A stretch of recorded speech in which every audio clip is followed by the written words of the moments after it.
everyone, happy Wednesday. Today we're going to talk about 10 signs of leaky gut. I'm also going to correlate with the post that I did earlier when I talked about this test and, whoops, something dropped in the background. So if we haven't met, my name is Dr. Stacy Willie. I'm with Complete Balance Chiropractic. I'm a chiropractor, but I'm also an affiliate with the Wellness Way. And what we do with the Wellness Way is we are health and wellness experts. We help get your bodies back to normal the best we can. We also have to rely on you. We can't just wave our magic wands and do that. But I do a lot of consultations in person, but I also do consultations. I can't even almost talk today, but consultations over the phone or Zoom calls or, virtual ones. So let's first talk about leaky gut. And what that means is, and I'm going to use my fingers as an example, is, well, let's just say your intestinal wall is 1 cell thick. So here's are the little cells. These are the individual cells. And so your body is, the food is going to get processed and it's going to be selective with what it lets go through the cells into the bloodstream that's right here. And so when leaky gut happens, there's some inflammation, which always leads to my talk on inflammation.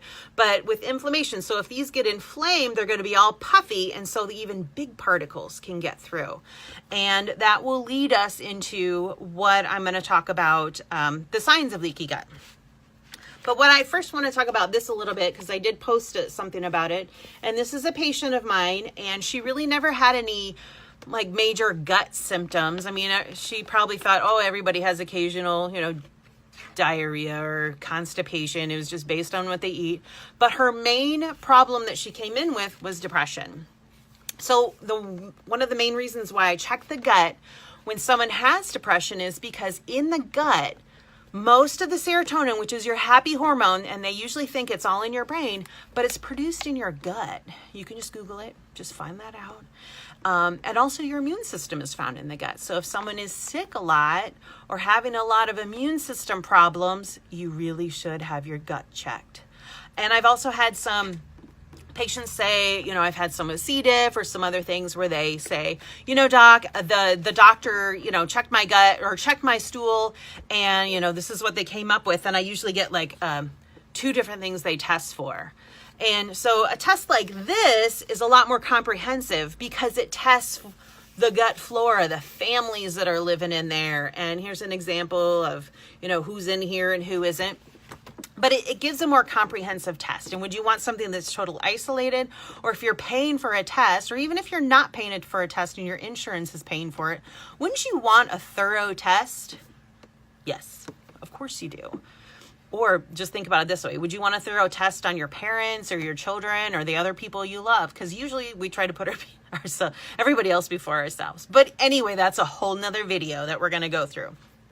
Okay, so we talked a little bit about leaky gut. Now we're going to get into the 10 signs of the leaky gut. So the number 1 is food allergies. That's what I went on WebMD. I found the 10 signs and I thought I'd elaborate on them a lot better.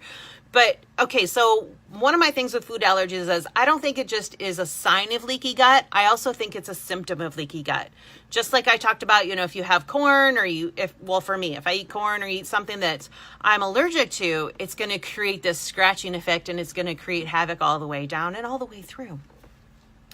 But also when those big food particles can come in there, the immune system's going to grab onto those and decide that's foreign material, which it actually is. So food allergies is a big sign of leaky gut. Number two, autoimmune diseases. Autoimmune diseases are on the rise. They're finding one for every single thing. We got Hashimoto's, we have rheumatoid arthritis, we have, God, I always forget some stuff on put on the spot. Multiple sclerosis. I know tons of people who have it. I have a lot of patients who have it. So autoimmune diseases go to the gut because it's autoimmune disease and most of your immune system is in your gut. Bam. Number 3 is SIBO, and that's small intestine. That's a disorder in your small intestine. And so that's obviously a leaky gut in your small intestine, so that needs to get healed. Number 4 is IBS, irritable irritable bowel syndrome. So I told you I couldn't talk today. Irritable bowel syndrome. And so that's when you're having waves of constipation and diarrhea. You need to get a comprehensive check, because what's going to happen is, excuse me, is you need, oh gosh, I should have had these all prepared, but hey, you don't mind. You'll get a comprehensive bunch of information about who's living in your guts and who isn't. Even if you just have constipation, that's number 5, is either constipation or diarrhea. It doesn't combine it both into irritable bowel syndrome. Sorry, my nose itches. So if you have constant constipation or frequent constipation or bouts of diarrhea, you want to make sure that, the intestinal, the bacteria and in your guts are working best for you. Number 6, this happens a lot to a lot of people. Mental fatigue. They're worn out. They just can't take it anymore. They don't, things just get so much because that serotonin isn't getting made. So they get really exhausted. Number 7, severe mood swings. Oh, we know those people. We know the moody people. It's not just hormones. It can be that your guts are off and they're creating havoc in the rest of your body. It's not just where, doc, my stomach always hurts all the time. No, it doesn't have to be, nobody's in this little box. We're all different. That's why we do testing like this, is because I've never had the same test on on every single person. It doesn't happen that way. Number 8, they put seasonal allergies. And I just think allergies in general, if someone is always having problems with their allergies, you should get your guts checked. Your bacteria isn't growing the best they can. What if you have a yeast infection or a candida? There's lots of different types. You can have lots of different bacteria infections actually at one time. The most I had from a patient, they had 5 bacteria infections and 2 different types of candida infections in her bowels. Not this gal, but another person. And so now she's finally realizing she's not having not just the seasonal allergies, but she also used to have, a lot of sinus infections. She hasn't had any sinus infections. It's pretty awesome. So getting your guts checked is going to be very beneficial, especially if you suffer from allergies. Nutritional deficiencies. I've gotten lots of questions and also inquiries from some other companies that they want to, do these blood tests that check and make sure you're getting the right, you're processing the nutrients the way you should. Well, of course, but if your guts aren't working, you can't process and you can't absorb the nutrients anyway.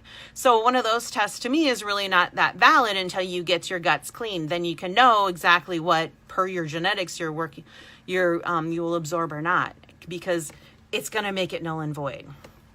Number 10, this was the one I just really disagreed with, was it said, or you just have bad genes.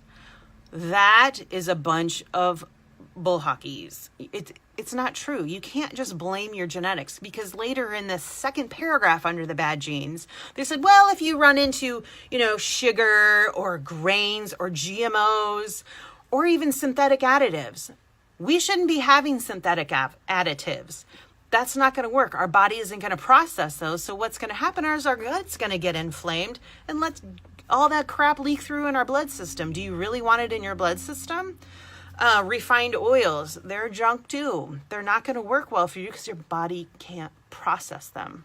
Do you remember when, those chips that had the fat-free grease or whatever, but it also caused,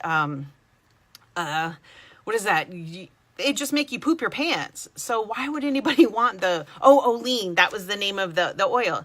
Why would you want anything fried in olein if you might sneeze and poop your pants? So some of these foods that we're eating are causing these problems. I mean, they said it in number 10. They just tried to hide it with bad genes. And then people are like, oh yeah, that's right. I have bad genes. You don't. Genes get either turned on or off, and you can't just blame your genes. You have to blame you for putting this stuff in your mouth. If you're eating a lot of sugar, if you're eating a lot of grains, a lot of GMOs, your body isn't used to doing that. It's not going to work as well. And on a lot of people I know, there's the argument, well, GMOs are the best things that happen and they're determined safe. Not necessarily. And synthetic additives, how can those even sound like they're good? And stress. Stress is going to create havoc because it's going to shut your guts down so you can stay in fight or flight mode. So those that are under stress usually have a lot of high blood pressure, hypertension. How does that relate to the gut? They're all connected. But it's going to shut your guts down. It's going to make them stop. Ooh, I shook the whole table. But anyway, so those are the 10 signs of leaky gut. If you need a test like this, let me know. Or if there's a Wellness Way close to you, or if you just think I'm entertaining, go ahead and just send me a message. Or if you have a question about one of these tests, that's fine too, because I appreciate the questions. If there's anything else you want me to talk about or discuss, I have other tests that I can go over and we can talk about. I like to just try to keep things simple. And if you have some questions, if you excuse me, research a little more, you want me to help answer some more questions. I know I just touched a little bit on all these 10 things. Oh, and something fell again, but that's my life. That's okay. Just let me know. Like and share this, and you guys have a great day. Talk to you later. Bye.